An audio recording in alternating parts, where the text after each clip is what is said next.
Hi everyone, Roger here and Nathan, and we're here to talk about building an AI kingdom. And in this week's episode, we're chatting about all things AI assistance. So get your coffee ready. Let's dive in. We may spend a bit of time just trying things out and learning things as we go. We're currently learning about all these things ourselves, and we're not in any way, shape, or form experts in this, but we are interested in it. Why? Because we kind of see what this is where everything's going with the large language models that have been out, like GPT, sorry, and of course OpenAI GPT, and there's a few other language models out as well that you can run on your own GPU. And we've kind of found these projects, and one of these projects is called the Raven project by David Shapiro, and it's an open source project, and his mission is, Nath, do you mind if I talk Go about it? for it. Yeah, no, go for it. His mission is to build um, uh, if AI is the future and see how far it's become in the last 2 years alone. Then his mission is to build an AI that has three main objectives, and that is to increase prosperity, increase understanding for the human race, increase prosperity. So prosperities, he mentions in one of his videos that it's about, of course, it's not just about wealth or money, but it's about health. It's about all species on Earth, not just humans. And then he also says that one of the one of the main objectives of Raven Project is to reduce suffering as well. So you kind of need all three, and he talks about why they're called heuristics. He talks about why if you just lean on one, then the other suffers, particularly in the context of AI learning. So you have to use your bot, you have to train your bot, and then we are moving towards a world where that bot becomes autonomous in your life. Um, then Nathan and I have our own perspectives on some of these things. Me personally, I believe we're heading towards a world where we need to be kind of AI self-sufficient, meaning that we move away from all of our data going into the cloud to big corporations, and into having our own AI assistant built into our home, and then we can connect to it, built into our home or computer or something like that, and we can connect to it wherever we are via our mobile devices. And I think this is going to be really cool. And Raven is a project that's sort of targeted towards that kind of view. I think they are thinking about launching a larger cloud-based version.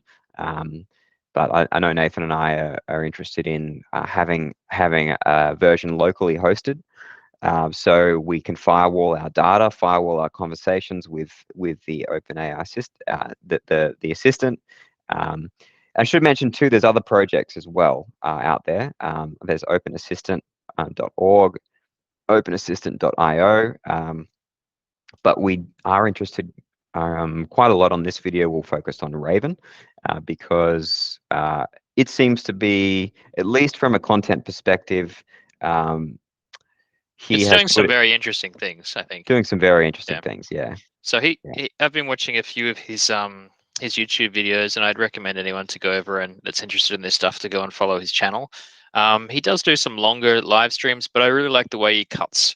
Um, like when he's doing some coding, he tries to make it accessible for people.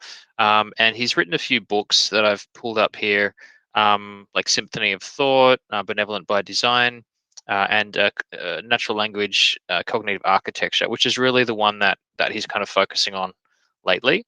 I haven't read his book, so I've only been watching his YouTube, but just picking up the ideas that he brings across, it kind of makes sense. Like as a cognitive architecture, I think the way from what he's saying, no one has really kind of been thinking about this, and I think it's a really good framework for what GPT is. So GPT is like the calculator, but there's no machine around it currently. Like, yes, ChatGPT has built a dialogue so you can go back and forths with it, but I feel like that's just the beginning of the applications. And so this idea of a cognitive architecture, I feel like is kind of like the frameworks of tomorrow's GPT based apps.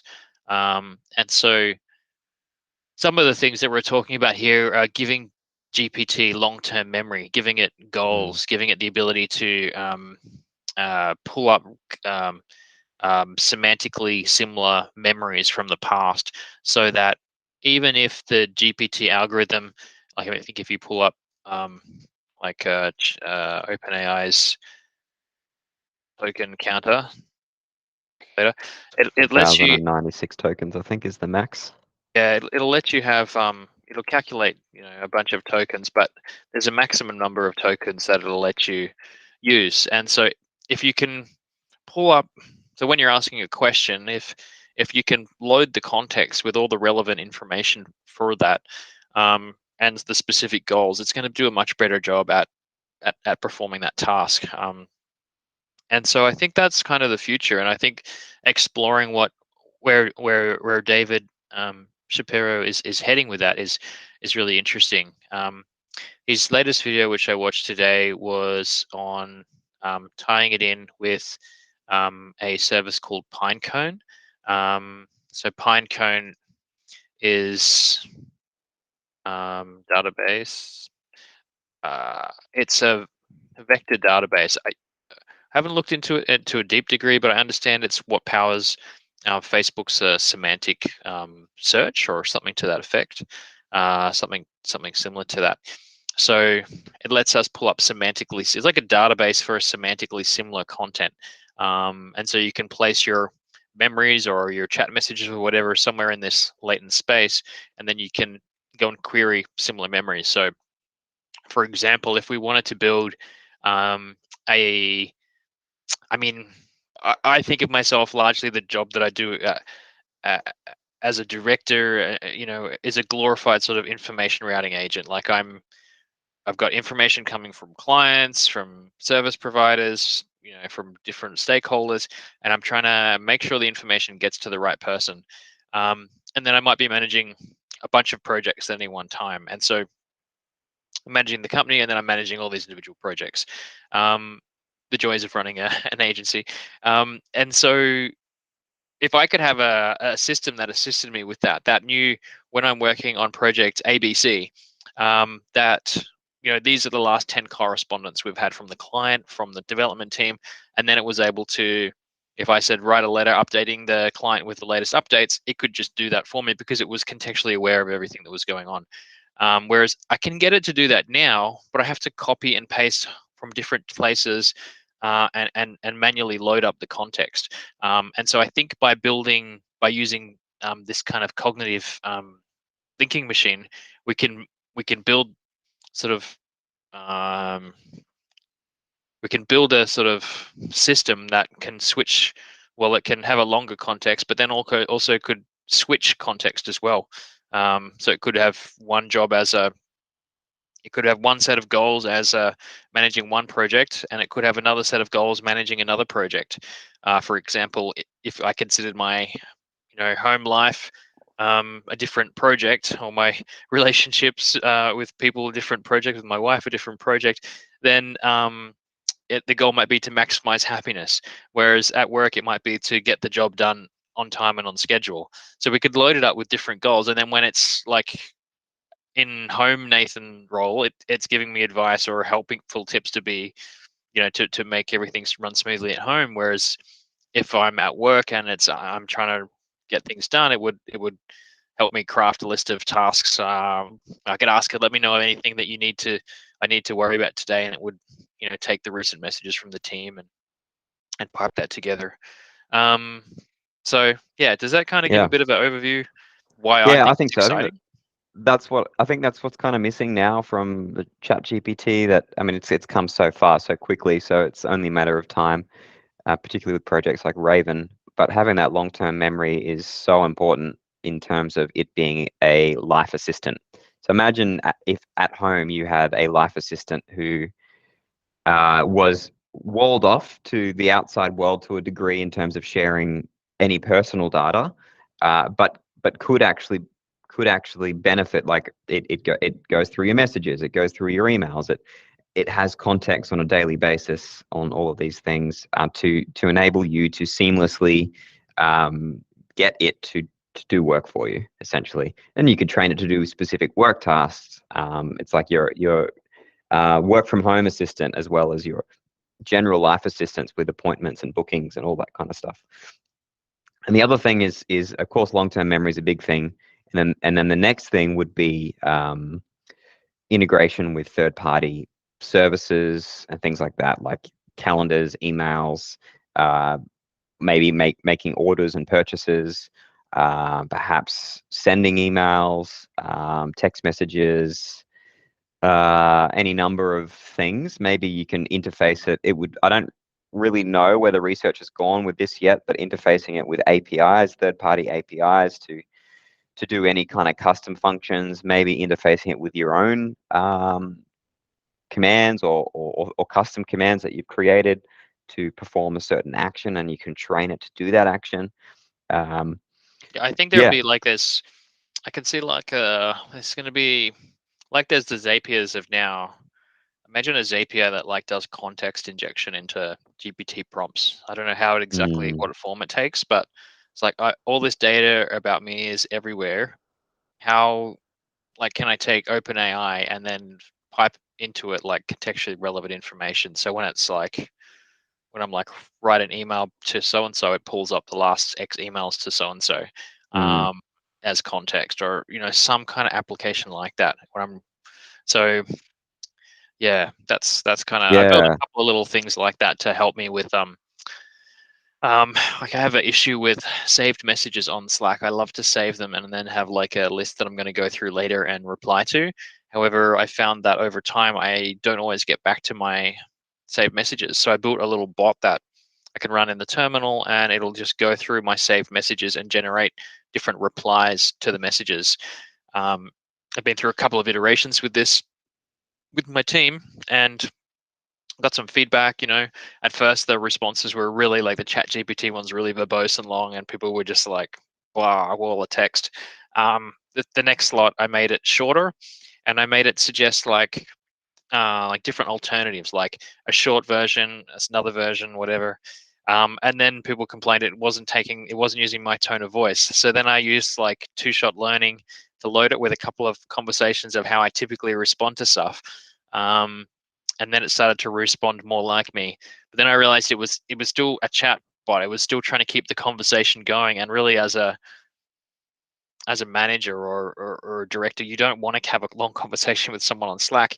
You want to give them the answer or the direction and get them to move on the task. So yeah, it's interesting. But so yeah, I think maybe we can dive in here and have a look through the code base as a starting point.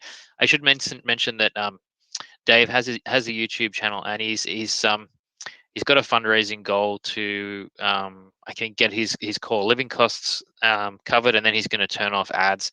So if anyone wants to jump across and support him, I think it's on Patreon or something like that. That would be well worth supporting, because Mm. if he has more time to work on this project, I think that would be awesome. I think he said he is doing it full time now as well, and is looking for a technical team as well, people with experience from everything from psychology all the way to mobile apps and DevOps. So Yeah. yeah. Yeah, so I've got my team kind of working on some aspects of this. Like at the moment, I would love to see my team run with this project and get it running up and running locally. So I've got them just sort of tracking some of the concepts at the moment, because I think they're new. But I think this I've just dived into the Raven project here. Um, Now I think he has mentioned that he is having I mean, he did have one project for himself where he was like, don't open pull requests, he's just going to close them all. um and I'm not sure if this is the project, um but he did set up I thought it was a second project to cover the community effort, so that he could have a space, I guess essentially for him to hack away on stuff, and then another one for people to. Do you want to share your screen, or Oh yeah, I think sorry. you push the button to? Yeah, let's do that. Let's see if this works. Okay. There we go. Sorry, I thought this was up while we were going through it. So, um, yeah, so these are the recent projects. This is the one he's obviously been most active on. And then there's a couple of other ones. So I think this idea of recursive summarization. So if you know your prompt can only fit 8,000 um, tokens in, then you can recursively summarize it. So every time you have a conversation, it summarizes it into to make sure it fits in those 8,000 tokens. Yeah. Eventually, of course, you're going to compress the information and lose the detail. And the analogy he makes is that's kind of what our brains do anyway. Like if you remember, if you were asked what you did yesterday, what you had for breakfast, you don't really know. You just know you had breakfast and you did your teeth or whatever. But all the details kind of, unless there's something. Yeah, you might say, one word, which could be eggs or something like that. But really that was like a 5 to 10 minute chunk of your life, and a lot of stuff happened in that time. Exactly. Yeah. Yeah. So I think that's an interesting concept that folds into it. Um, Long-term chat with external sources. So I don't know exactly know, but these are sort of related to some of the YouTube videos he's done. Um, I'm pretty a lot of the work he's done. That's just saving the files out to like a JSON file locally or something like that, Mm. so you can see Yeah, I the noticed that. logs here. So he's not even There tying it in was, with the if you scroll down in his repo a little bit, the YouTube chapter generator, I literally wrote one last night. So, and so All right. I've looked compared my method to his method, and it's a bit different, but it sort of achieves the same goal. Yeah. Yeah. Yeah. It's kind of fun looking around in people's code bases. So anyone that's getting into development, I think it's a really great way to start out. Also because particularly with Python, the code is so readable. You can dive Yeah. really right into it. And so, like for example, if we are even not sure about what something is doing, we can dive in here to the. Is there some code in here? There is no code in here. Let's see what he's done here. I think these all look like placeholder files. Do we have another branch here? Yeah, let's have a look at this branch. Um, okay, so it seems like I'm not exactly sure where here we go, we have some code here. Um, so if we're not sure what exactly this is doing, we can always just grab this for non-technical guys out there, and we can just say, can you explain what this is doing at a ever year old level? This code is creating a program that receives requests from other programs over the internet. The program is built using a package called Fast API, which helps it connect to incoming requests. The code is also using UV Unicorn, which helps it to reprogram and listen to incoming requests, blah, blah, blah. So you can pause that and read that if you want, but this will give you a good understanding in text format of what it's doing if you are not sure. So yeah, so I think the interesting thing about this microservices is it's kind of got an inner loop, which I think is the one that's handling the information as it's coming in, an outer loop, which works on a slightly longer timeline, and then a dream sequence, which happens offline. Um, I think this is like can be modeled like you've got an inner dialogue in your mind, and you've got your outer loop, which is how you're interacting with the environment, and then you've got like a dream sequence, which sort of compresses memories and does stuff to them. And so that I think is the architecture. I'm Mm. probably bastardizing this. I'm sorry, David, if you're watching this, but that's I think the idea that's interesting. So I'm not sure if we can And I did actually. like the concept that he's got it set up as microservices.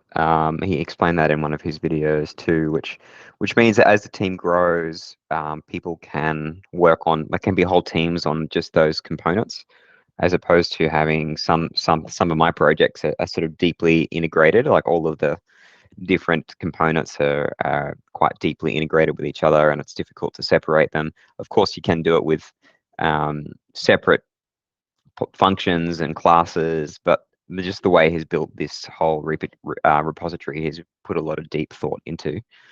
Um, yeah. Did we want to get to the point of trying to run it? I don't know if there's much to run at the moment. Yeah, Um, okay. Because yeah, I was looking at this. He does say, let's see if we can.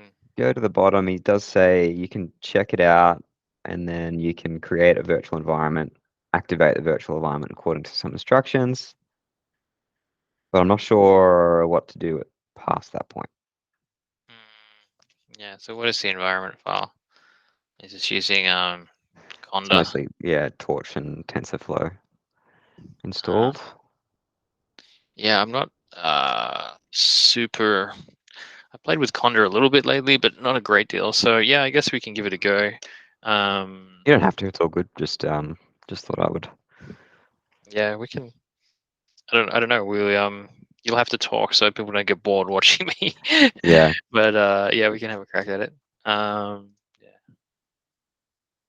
Let me change over to. So I can't guarantee that we're going to get this working. We might do another video or follow-up video with it working in the future. But it is quite interesting. There are some demo videos of David running it online. We would like to contribute to those demo videos so people can find information about Raven through our videos as well, and they can get involved. I do think sort of having community-based project like this is going to be really important for us to have kind of data sovereignty of our own data and how we communicate. Imagine all the data that gets recorded. I mean, think of the amount of data that ChatGPT has now, if you've been using it as much as we have. And they say explicitly not to share personal information to ChatGPT because it could be reviewed by someone who's training and improving the model. So it's important to, I think the future of this is that there could just be this mountain of personal information because you're in a conversation, right? You're treating it like another person. So in a way, you're more likely to give out details about your personal life and whatnot, how you operate, what even just the commands you're entering is enough for an algorithm to predict things about you. So this is why I think having a walled local environment would be really important to running this. And so no doubt right now the large companies are putting together improvements to existing chat engines which have these large language models in place to ultimately collect a lot of data because they generate revenue by selling your data to advertisers, and being able to deliver personalized ads and whatnot across their platforms, and that's how they make money. So what I'm suggesting is that if you're watching this, you do happen to be spending a lot of time on the web, and you come across miraculously our videos and listening to us talking now, to think about what the future of your data in an AI world would look like. I mean, already we know that if you're using a cloud-based platform for free, you are the product. So our goal is we know that AI is coming. It's going to be a big part of our life a lot more. I mean, by 2025, 2028, 2030, who knows what level this is going to be at. But it would be good to maintain personal data sovereignty by understanding some of these projects in the early stage before it happens. So if there's this brand new AI that's released, AI assistant for your home released that is connected to connected to a cloud on a large global network, then yeah, I mean, a lot of these large organizations have openly said that privacy is like the final frontier that they have to conquer to have full access and control. So it's no that's no secret. So the question is, what can we do about it in this world where technology and AI is increasing significantly? And this is our kind of thinking around that, is to how can we build these AI assistants into our own lives before we get invaded and forced to use other outside cloud-based ones. So just keep that in mind. That may be investing in a decent computer with a GPU for your own home, and learning how to do a bit of programming. And so yeah, So I'm trying yeah, to go on. run through doing this now, and yeah, I can't create the environment. I'm not sure exactly what I'm doing wrong. I'm pretty new to Conda. Um, so what I'm doing here is I'm just going back and forwards between Conda and GPT to try and see. Maybe it will help people. Yeah. But have you had much experience working with? Only recently I was trying to get some Torch and TensorFlow stuff working on, I believe it was Colab. But then I also did run it locally as well, because Torch sort of seemed to run a little bit more. It was a bit more compatible on Mac through a Conda environment as opposed to a pip environment. Yeah, I'm used to pip. I've been a Python developer, in case anyone doesn't know, for I don't know, the better part of 10 years. When I stopped working as a hardware engineer, I decided to set up a company, and I looked at the different languages that I wanted to invest my time in learning, and I picked Python, 10 or so years ago, because it was a nice readable language, and I could see that it was maintainable. So I wouldn't have. Well, first I could go and learn from other people more quickly, because I could go and read code on GitHub. And yeah, so in those days we were using just pip, creating environments manually, and then Condas come around to sort of simplify, because you need so many machine learning kind of dependencies to get stuff doing, and the data scientist guys don't want to spend all their time setting up stuff. So yeah, so that's kind of happened there. So I've tried running Conda update, but I'm still getting this package is not found stuff here. So I don't know Can if you you're gonna switch have to any. it? I might be able to. Yeah, sure. Can't see it. Yeah. Mm. So I'm going from the instructions on the page. I'm in the code. I've checked out the right branch. It just says to create a Python environment with your tools of choice. And then all these files that it's giving errors on, they are. Do you have any of those tools like installed, like with Brew or anything like that? I guess you have. No, I'm not using a Mac, so Yeah. I guess maybe he is using a Mac. Let me have a quick look in the issues here, and communication plan, connect responsibilities, branching strategy.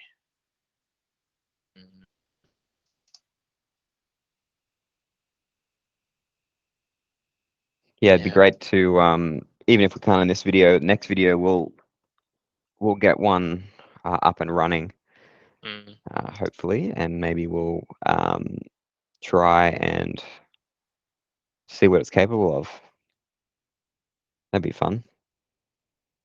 Fun live video interacting with it. I think he's got voice working as well.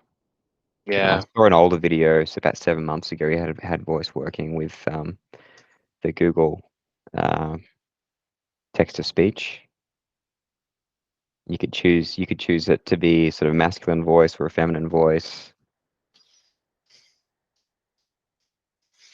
So I'm just diving into the Conda documentation to create an environment from a YAML file, because I remember last time I was asking ChatGPT, I think it was giving me the orders incorrectly. The first line of the YAML file selects its name or specifies its name. So let's try.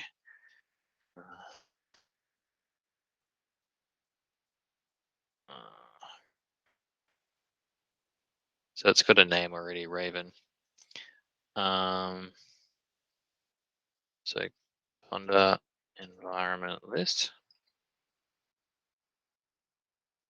Doesn't seem to have created it as of yet. Conda. Yeah. Yeah. Cool.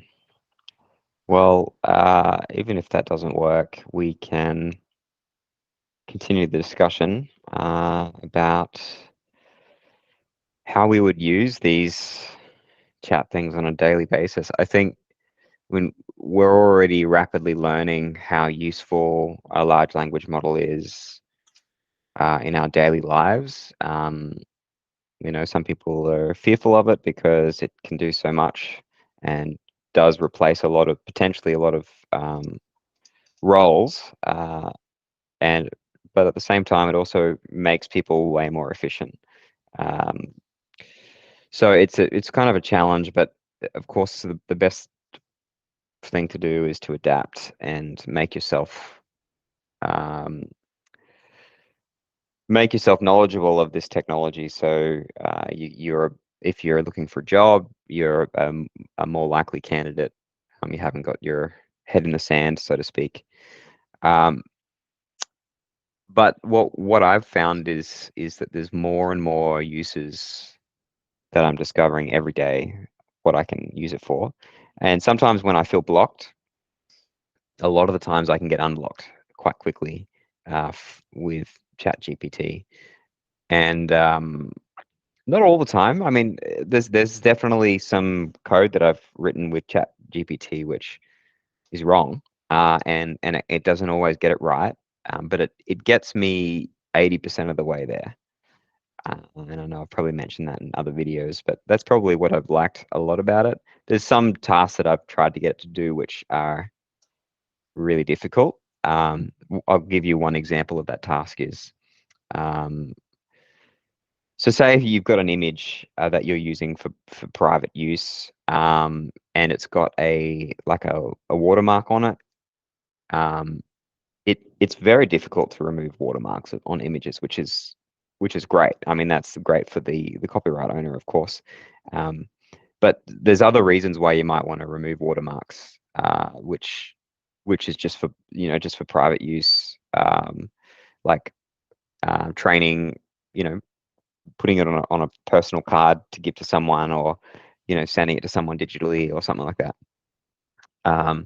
But of course, these days you don't really need to, because you've got the text to image AI that you can access, like Midjourney, DALL-E, and stuff like that, and they're only getting better as well.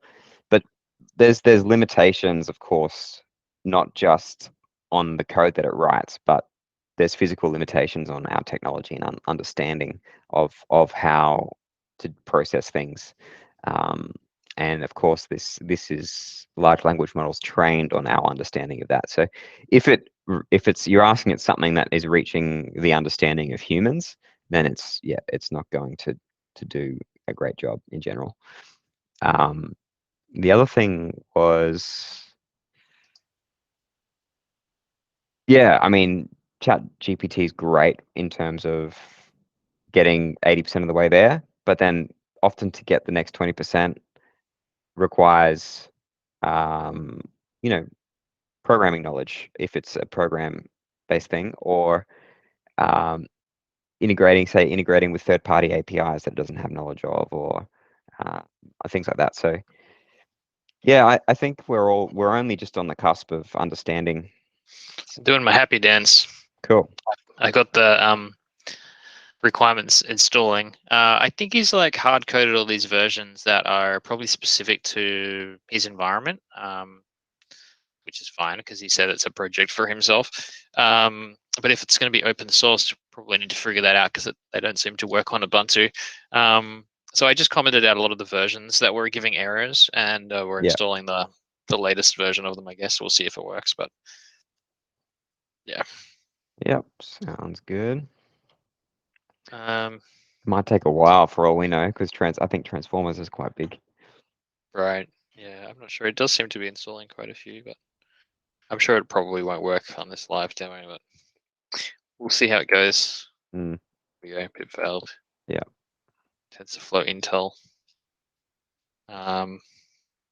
Yeah, so I think that probably this project isn't ready for primetime YouTube live streams, but yeah, I'll just keep plodding away on the things here. Yeah. Yeah, all good. I think it's probably just good for people to see that there's projects out there that gives them options, and we're not going to be reliant on, um, like the other choice for a lot of non-tech people is to just go with whatever the big tech companies have, or go without. And a lot of the times, going without will probably forfeit you from other things in society, depending on where society is going. Um, so yeah, at least this is kind of another option if you're willing to just become a little bit techie to learn some of these things. Of course, it's such early days, so keep your finger on the pulse, and yeah, subscribe to our channel, and we'll keep you updated on any new advancements that come out in this space. Um, and yeah, just encourage you to think about what potentially could be happening in the next couple of years. Having an assistant which knows a lot about you and can help you immensely. I've been thinking about it. Like I actually, because I've got the YouTube Red subscription or whatever, and I go around listening to it. But a lot of what it's playing is like just I don't know. Like yes, it's interesting, but it's not. It's not a most productive way of learning because I'm listening passively to information, mm, and I'm thinking like, what if there is like an always on like a best friend that maybe it's not a best friend, but someone they can have a stimulating conversation with that I can go through life just chatting, or can and it would help me. I think because of the way the neurons work, if I could have a back and forwards conversation, it would probably help like the brain rewire itself quicker mm, because you'd be able to get knowledge in there, and it would be knowledge that was like you're kind of actively engaging with rather than passively yeah, listening to.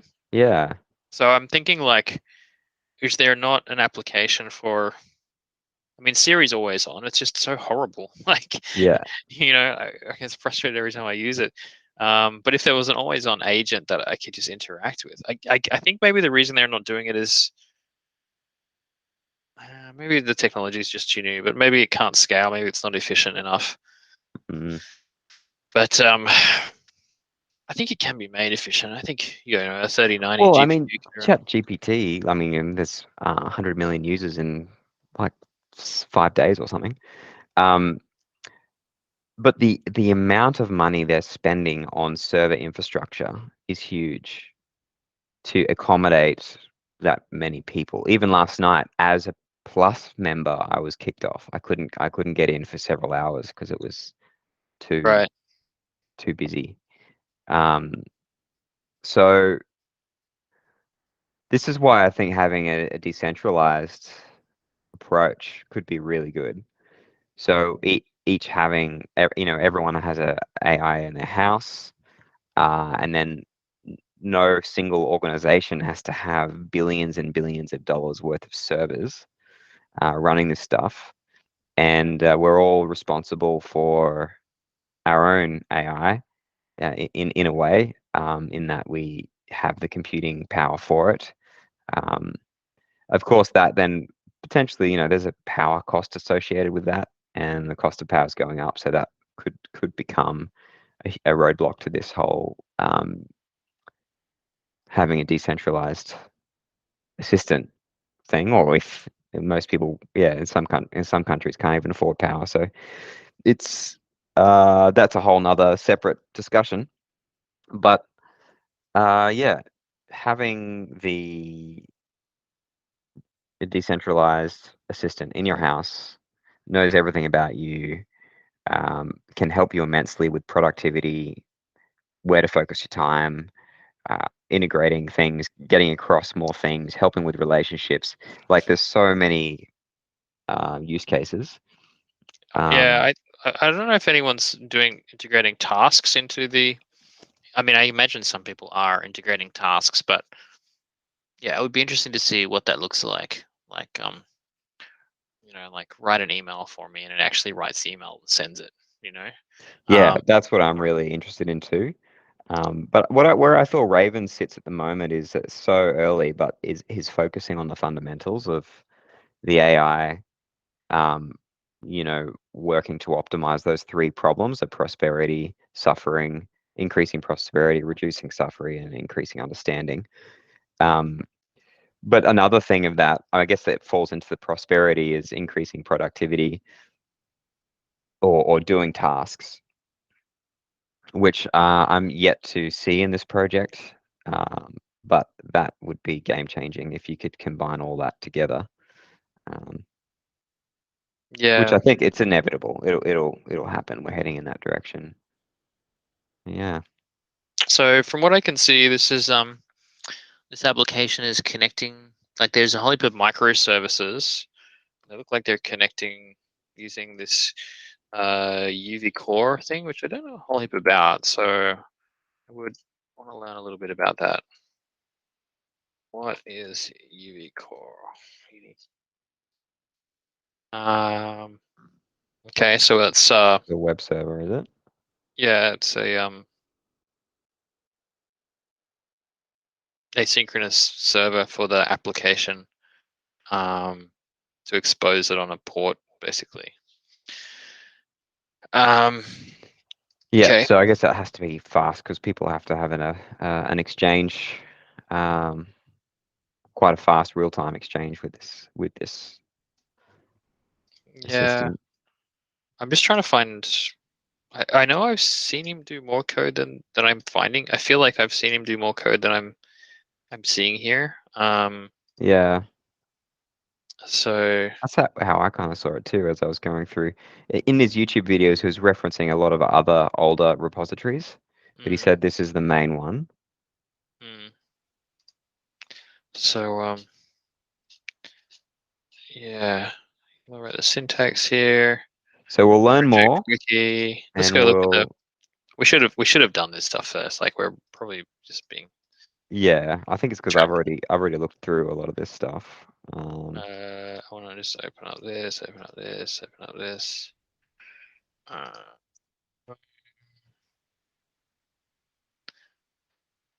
highly specialized cognitive microservice to collaborate. Parallelized cognitive architecture. Yeah. Um,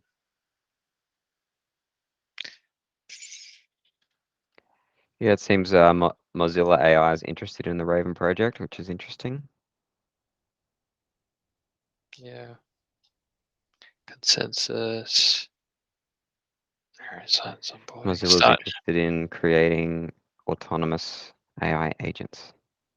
Prior bodies of work around cognitive architecture and AGI material. Yeah.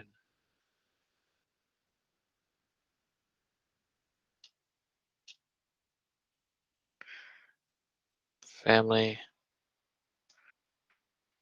Um,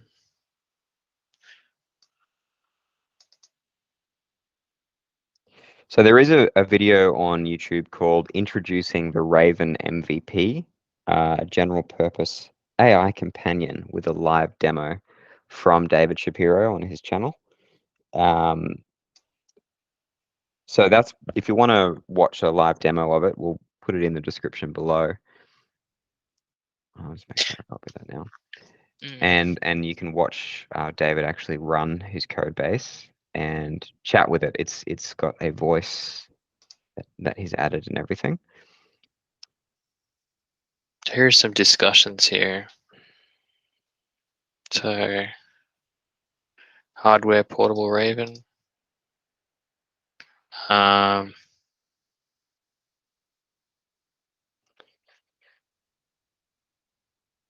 a minimum, what do they need? Automatic speech recognition, text to speech, and then Yeah, so some people, and then there's another one of some people talking about putting it on a Raspberry Pi, connecting to your phone via Bluetooth to be the processor, but then maybe perhaps your phone connects to your computer via the internet.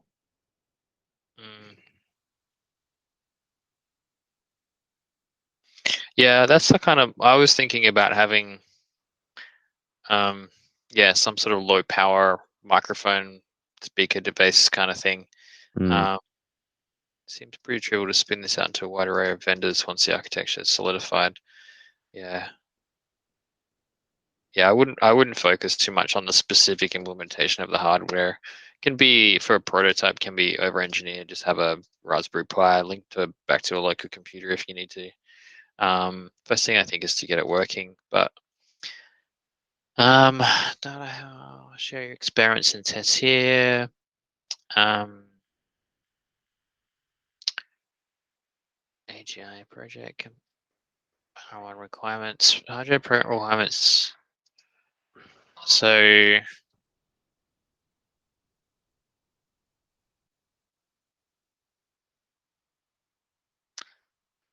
this is what he was considering using for it. Something like this. What is this? Privacy, respecting smart speaker.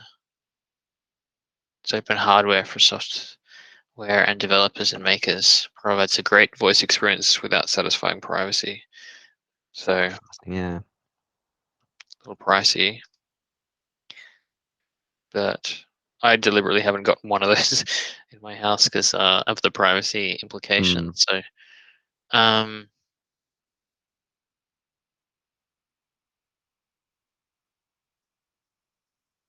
yeah, so people are worried about running this stuff on small microservices. So they're talking about hardware again. I think they're going a little bit. I mean, yeah, it's good to discuss the hardware, but I would focus on maybe there's more of the software that I'm missing.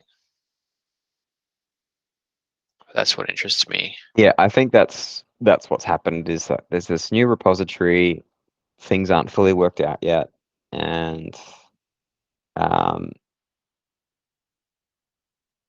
yeah, there's a lot of discussions on the philosophy and the hardware, but not a lot of instructions on how to get it running on different platforms. Yeah, I don't think there's anything to. You've seen it running though, haven't you? Should we find the YouTube Just video? on the YouTube video, yeah, I've You linked it somewhere. just mentioned it earlier. Did you want to paste the send- link into the chat? Yeah, I'll send it to you. Cool.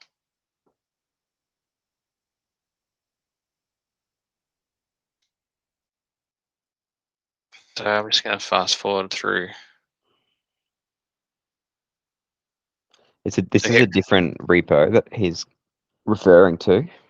Yeah, can we see which one it is? This one looks like Raven MVP public. What was that file called? I think it was Raven MVP public. Okay.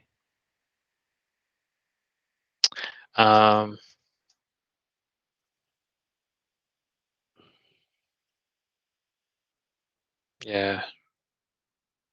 So Raven MVP public memories. I just didn't see anything like that in the. No, I know. Yeah, that's what I went through it too, and I just couldn't find it. Dave Shapiro. Go to repositories. So obviously there's some stuff committed in here. Not too much in the other ones. Raven. One of the other things we can do is we can go inside. So I always find it interesting to look at the network. So you can see here's a few other people who are contributing stuff. Pull request 1. Domain. So what is this file?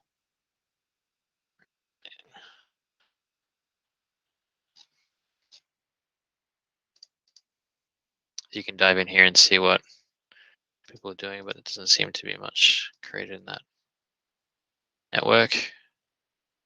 But so yeah, it does seem like this is really the most up-to-date place for looking at stuff.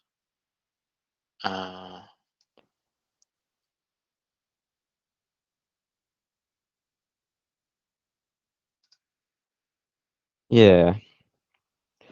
Anyway, sorry guys, we couldn't get it running, but we'll look into that more, and we do think that this could be a future.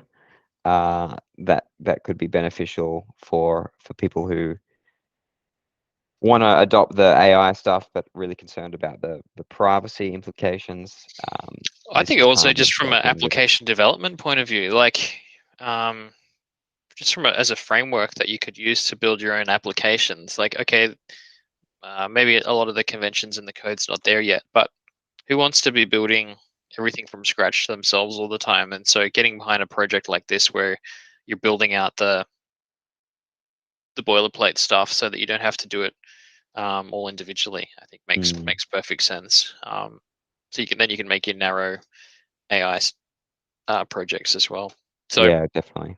yeah, And this is the thing. Like, this is a community project, so there's no guarantee that it's going to be working. It's not a commercial project.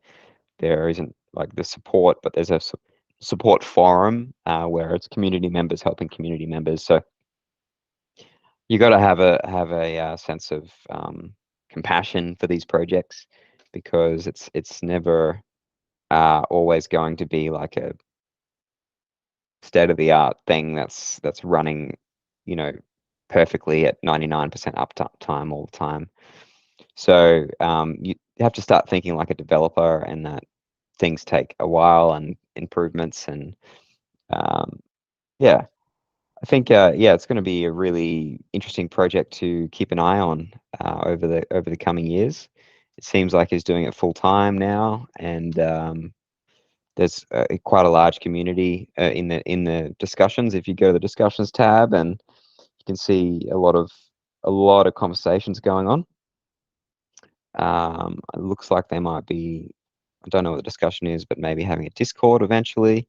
But there's one of those discussions there had like 60 or something people. Should we have a Discord, Slack, Reddit, or can't read that last one? Um, yeah, yeah, so interesting. um, yeah. So I would have a look further at getting this working and try and get behind it.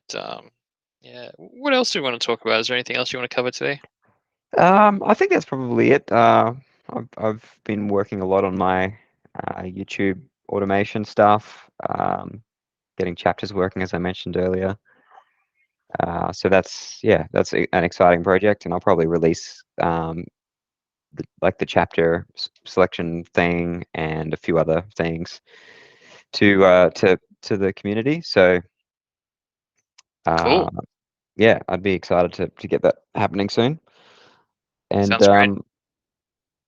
yeah, my goal is to get our last video up this afternoon if I have time. Depends how I've got a few bugs to work out.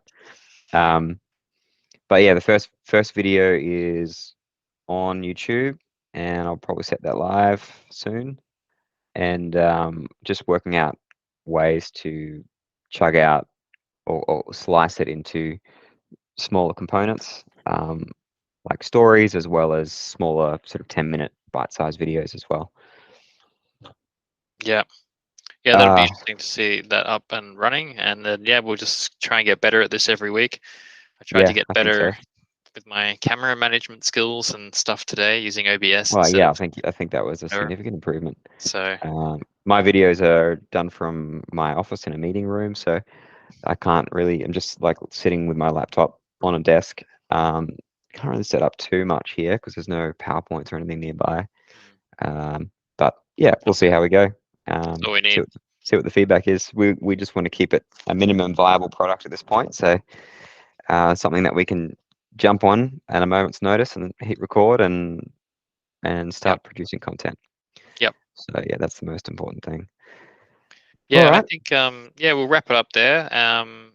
Yeah, from my side, I don't have a lot of progress. I've been playing around with some of the image generation. Run a little sticker store on Etsy for my wife, and we make stickers. So actually, I'll pull it up just for argument's sake. But yeah, we've been generating stickers for that and selling the stickers there. So that's been fun. I don't know if it's going to work or not, but see if we can view. Our profile. Sunny Sticker Maker is our name. And so all this artwork is I AI think you need to generated. switch Yeah, your camera. let's do that. Yeah, so all these stickers are AI generated. Um, and then we put them onto sort of a slide deck, and I bought a sticker printer thing, and so yeah, this is a little fun little side hobby. We're not really selling many of them, but it was a chance to get familiar with with actually making something and selling it as a physical Yeah, product instead of just always trading time. And we sometimes get interesting requests. The one that I think that was the coolest one was probably the sushi one. And so yeah, all these cool little pictures here. That it was generated just with the image, and then my designer took them and put them on this sheet. So it's yeah, not like they just pop out of the algorithm exactly like that. yeah. It There's does still a lot of require some human prep. intervention there. Yeah. Yeah. Um, but that's one tangible thing, and I think there are a lot of people doing stuff like that. So yeah, the Oh image yeah. If generation you is just pretty look cool. like, yeah, like if you look at like, I don't know, Print on demand. canvas image art, canvas wall art or something, you'll see a lot of them are just images that have just been created with Midjourney and resized to that print size. Oh, I don't know if they'll have Midjourney in the title. They probably try to hide that fact, but Yeah, there no, is no, so people are doing it. AI print art. Like, look at this one. Like it's whatever. There's yeah, how many are they selling these? This is 3,900 but and this is not 25 just of sales. this one. This is of Their whole that's their whole all their store. styles. Yeah. So, but yeah, they're. I don't know if Yeah, it looks like all of them. Like everything says AI art print on it. yeah, So that's interesting. I think I think there's a lot of people doing this. So it's really more about how good you are at marketing yourself and getting reviews and things like that in this marketplace. Um, yeah, I think there's a lot of people doing this yeah, stuff. I think where the interesting things happens are things that are much harder to do, like writing entire books and getting them on Amazon or creating videos and getting them on YouTube, or doing something that is typically requires like it's a little bit more complicated to do because the barrier to entry for this stuff now is so low that anyone can get up and running in a day. yeah. So then it's just, it could take months for you to get your first sale and next sale. Like you can't guarantee that the traffic's there unless you're doing advertising yourself. So I reckon that's probably how these guys, So they this might is have where already you been established store and they've just yeah. I mean, absorbed this new technology. the thing about Etsy is you can go back and actually see what they've sold, which Yeah. is kind of crazy. But you can see whenever this was. I don't know. This is what they sold. Way back when, whenever they started, I guess. So 2018. There's comments on this one, Yeah. and so So you can dive. 4 years ago. Yeah. They So they've been running for 4 years, and then probably I don't know what they were selling originally, but lately you can see the sorts of things they're selling, at least in their store here, and so you could say. Yeah, it's I mean they're not all AI. I don't know, are any of them AI? I don't know where that page was before. There was a whole heap of AI ones, but I think they're trying to sell them, but I don't see anyone actually having purchased any of them yeah. yet.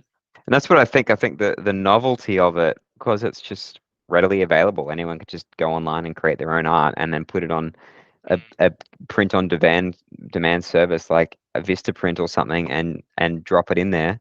And I mean that's what I did for my dad's birthday was like I made some artwork with Dali that was similar to an artist that he really liked, and I just gave it to him for his like did a put the picture on the canvas and the Vistaprint thing and then send it mhm, to him. mhm. Um, Yeah, so it's easy to do.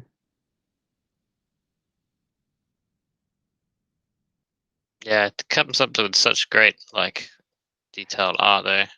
Yeah, Um, it's shockingly good. So what Um, I always just but love now to there's come just in going to be here. this flood of artwork that people are just. I think the people who are buying, there's far less people buying them than there are people like wanting to sell them.